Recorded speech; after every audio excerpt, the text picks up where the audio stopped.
Hey guys, how you all doing? It's Alex the Sega Guru here, and today we're taking a look at GPF Troy's amazing Game Boy Advance emulator. Now, you've got to bear in mind, this did start some few years ago.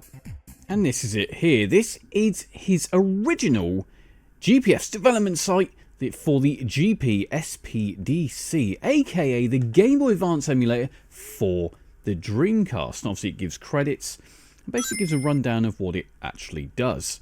And then what we've got here is even a look back at 2008. We're talking, what, 17 years ago now, where it was also noted about the GBA emulator. And obviously what he's done is built upon that to what we have today.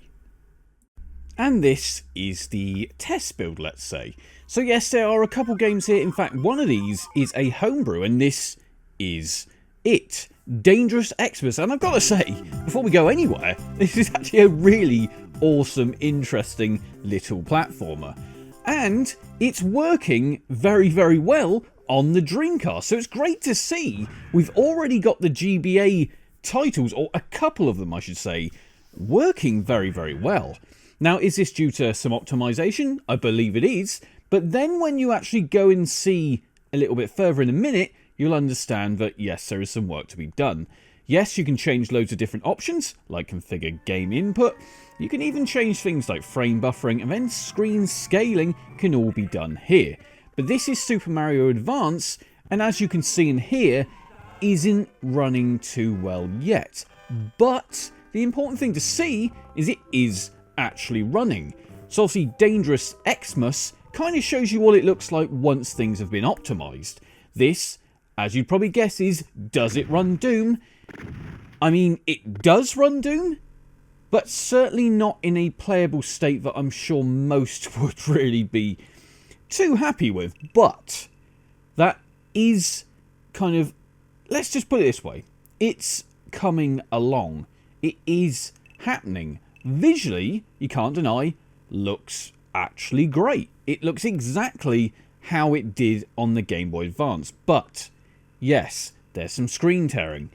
Yes, the sound's slow-mo. The whole game is playing in slow-mo, but that doesn't mean there's clearly room for improvement. As I said, there's a long way to go with this, but it is working. Controls work absolutely perfectly, and exactly how you'd kind of expect, which is great to see.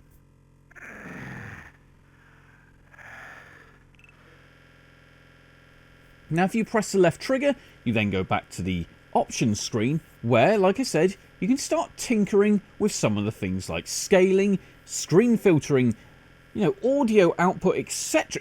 It's all here, and that's great because it just means it's kind of optimizable. You can play around with it. You can do what you really want. I love the simplistic design of the menu.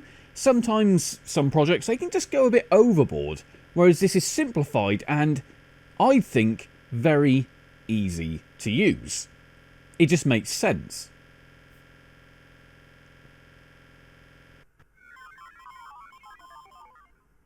So yes, this is it. This is having a look at the emulator of the Game Boy Advance coming to the Sega Dreamcast by Troy himself. And I've got to say, what I'm seeing so far is very, very encouraging. As always, let me know what you guys think. Like, comment and subscribe. It's Alex signing out.